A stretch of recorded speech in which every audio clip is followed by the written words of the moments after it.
Hey guys, welcome to my channel, and in this video I'm gonna show you how you can prevent your data on your Android device. So it's super easy and we will make sure you get it right. You just make sure to watch the complete video carefully to avoid forgetting anything and making mistakes.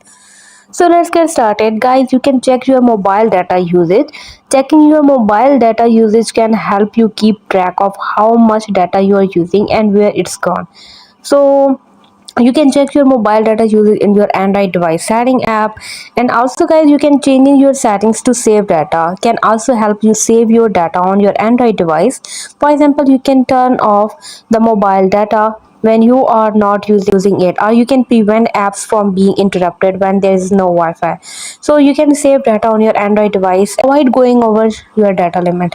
So this is how you can easily prevent your data. Hope you guys like my video. Please consider showing your support by commenting, liking, sharing, and subscribing to my channel for more valuable content in the future.